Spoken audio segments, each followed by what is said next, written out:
നമസ്കാരം സാർ. ഇന്ന് ക്രിസ്മസ് ആണല്ലോ.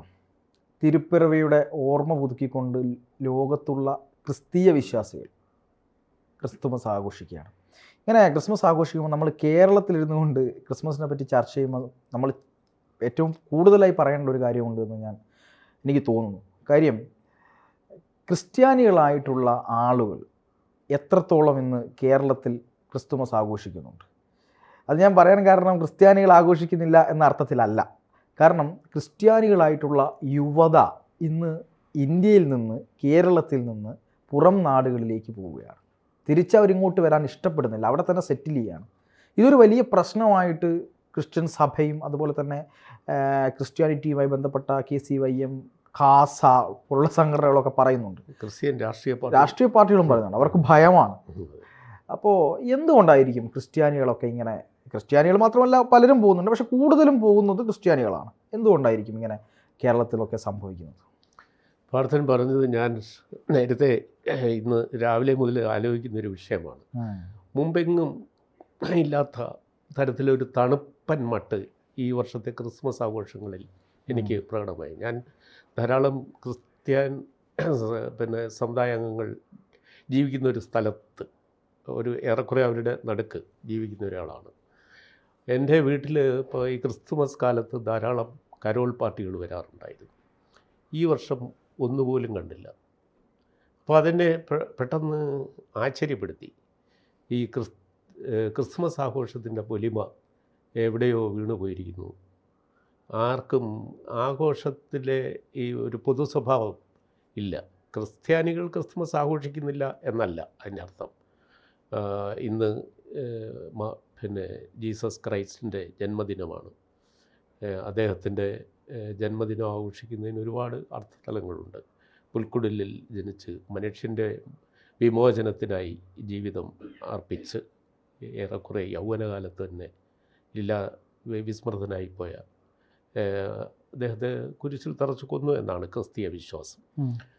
എന്നിട്ട് അദ്ദേഹം ഉയർത്തെഴുന്നേറ്റ് റിസറക്ഷൻ, അങ്ങനെ പല ക്രിസ്തീയ ബൈബിൾ പ്രകാരം ക്രിസ്തുവിൻ്റെ കഥ ലോകം മുഴുവൻ പ്രശസ്തമാണ്. അങ്ങനെയുള്ള തിരുപ്പിറവിയുടെ ഈ ശുഭദിനം സാഘോഷം കൊണ്ടാടുന്നത് ക്രിസ്ത്യാനികൾ മാത്രമല്ല, എല്ലാ ക്രിസ്തു മതത്തിന് വെളിയിലുള്ള വിശ്വാസികളും ഇത് ഭക്തിപൂർവ്വം സ്മരിക്കാറുള്ള ഒരു ദിവസമാണ്. പക്ഷേ ഈ വർഷത്തെ കേരളത്തിലെ ക്രിസ്മസ് ആഘോഷത്തിന് തീരെ ഒരു പൊലിമയില്ലായ്മ നമ്മൾ പൊതുവെ കാണുന്നു. പുറത്ത് ഒരു അവധി ദിനത്തിൻ്റെ ചലനരാഹിത്യം, ഒരു നിശ്ചലത റോഡുകളിലൊക്കെ കാണുന്നു, കാട്ടുകമ്പോളങ്ങളിൽ കാണുന്നു. എങ്കിലും ആഘോഷ പൊലിമകൾ തീരെ കുറഞ്ഞു. പണ്ടൊക്കെ കഴിഞ്ഞ വർഷങ്ങളിലൊക്കെ ഉണ്ടായിരുന്ന അതിൻ്റെ 10% പോലും കാണുന്നില്ല. ഇനി നമ്മൾ ക്രിസ്തീയ ഭൂരിപക്ഷ പ്രദേശങ്ങളിൽ ഇത് ഉണ്ടോ എന്നെനിക്കറിയില്ല. എന്നെ സംബന്ധിച്ചിടത്തോളം ഇത് രാവിലെ എനിക്ക് ഈ ഒരു സന്ദേഹം വന്നപ്പോൾ തന്നെ ഞാൻ എൻ്റെ ചില സുഹൃത്തുക്കളുമായിട്ടൊക്കെ സംസാരിച്ചു. അവരൊക്കെ ഇതിന് പറഞ്ഞ ഒരു ന്യായം, കേരളത്തിൽ ഇത് ആഘോഷിക്കേണ്ട ക്രിസ്തീയ യുവത്വം, ഇതിന് മുന്നിട്ടിറങ്ങേണ്ട ക്രിസ്തീയ യുവത്വം കേരളത്തിൽ ഇപ്പോഴില്ല. അവരൊക്കെ വിദ്യാർത്ഥികളായും തൊഴിൽ അന്വേഷകരായും വിദേശ രാജ്യങ്ങളിലേക്ക് പോയിരിക്കുന്നു. ആ മൈഗ്രേഷൻ നടന്നു ഈ കഴിഞ്ഞ ഏതാനും വർഷങ്ങൾക്കുള്ളിൽ. കേരളം ഉപരിവിദ്യാഭ്യാസത്തിന് കൊള്ളാത്തൊരു സ്ഥലമായി, നല്ല തൊഴിൽ ലഭിക്കുമെന്ന പ്രതീക്ഷയില്ലാത്ത തരത്തിലുള്ള ഒരു നിരാശ ഇവിടുത്തെ യൗവനത്തിനെ ബാധിച്ചിട്ടുണ്ട്. അങ്ങനെ ക്രിസ്തീയ യുവാക്കൾക്ക് ഒരു പ്രത്യേക അതിജീവന സ്വഭാവം കൂടുതലാണ്.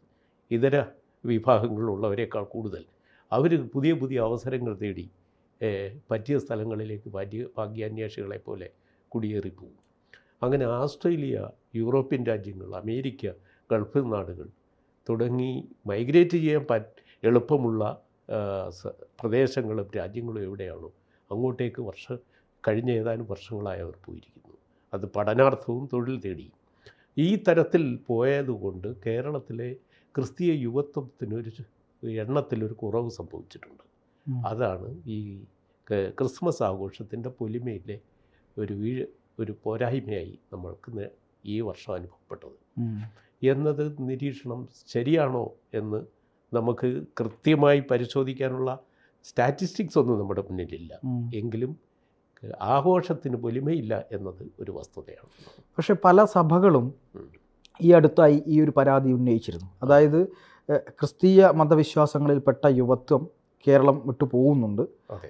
പ്രധാനമായും ഈ വിദേശ രാജ്യങ്ങൾ, കാനഡ പോലുള്ള രാജ്യങ്ങൾ അല്ലെങ്കിൽ മറ്റ് പല രാജ്യങ്ങളിലും പോയിട്ട് അവർ തൊഴിലിനായി പോകുന്ന ആളുകൾ പിന്നീട് തിരിച്ചിങ്ങോട്ട് വരാൻ ഇഷ്ടപ്പെടുന്നില്ല എന്നാണ് പറയുന്നത്. കാരണം അതിൽ തന്നെ ഞാൻ ആ ഒരു സഭയുമായി ബന്ധപ്പെട്ട ഒരു വാർത്ത കേട്ടപ്പോൾ ഞാൻ അത് ശ്രദ്ധിച്ചൊരു കാര്യം എന്ന് പറയുന്നത്, ഇവിടുത്തെ പൊളിറ്റിക്സ്, ഇവിടുത്തെ എന്താണ് സാമൂഹിക പശ്ചാത്തലം, ഇത്തരം കാര്യങ്ങളൊക്കെ അപേക്ഷിച്ച് അവർക്ക് വിദേശത്താണ് കുറച്ചുകൂടെ താല്പര്യമുള്ളത്. വിദേശത്തെ ആരോഗ്യ സംവിധാനം, വിദേശത്തെ പിന്നെ ഒരു പൊളിറ്റിക്സ്, അവിടെയുള്ള ഫ്രീഡം, ഇത്തരം കാര്യങ്ങളൊക്കെ അവർ കൂടുതലായി ഇഷ്ടപ്പെടുന്നു എന്നുള്ളതും, അതുകൊണ്ട് തന്നെ നമ്മൾ എന്തുകൊണ്ടും ജീവിത നിലവാരം മെച്ചപ്പെട്ട ഒരു സ്ഥലമായതുകൊണ്ട് അവിടേക്ക് പോകാം എന്നുള്ളതാണ് അവർ തീരുമാനിക്കുന്നതെന്നും സഭ തന്നെ പറയുന്നുണ്ട്.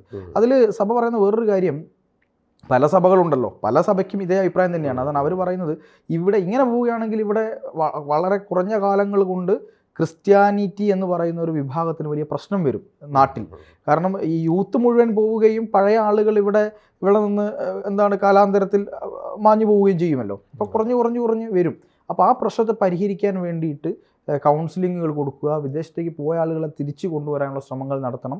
കുട്ടികളിലൂടെ തന്നെ, അതായത് സൺഡേ സ്കൂൾ ക്ലാസ്സുകളിലൂടെയൊക്കെ തന്നെ കുട്ടികൾക്ക് ബോധവൽക്കരണം കൊടുക്കണം എന്ന തരത്തിലൊക്കെ സഭ ഇതിനെ കാണുന്നുണ്ട്. അതിൻ്റെ പ്രവർത്തനങ്ങൾക്ക് നേതൃത്വം കൊടുക്കാൻ പ്രത്യേക സംവിധാനമൊക്കെ ഉണ്ടാക്കിയിട്ടുണ്ടെന്നാണ് ഞാൻ മനസ്സിലാക്കുന്നത്. അപ്പോൾ ഇതൊരു ഗുരുതരമായ സംഗതി തന്നെയല്ലേ? ഇത് അതീവ ഗുരുതരമായ ഒരു സാമൂഹ്യ പ്രശ്നം കൂടിയാണ്. ഇപ്പം പാർത്ഥൻ പറഞ്ഞതിന് അനേകം മാനങ്ങളുണ്ട്.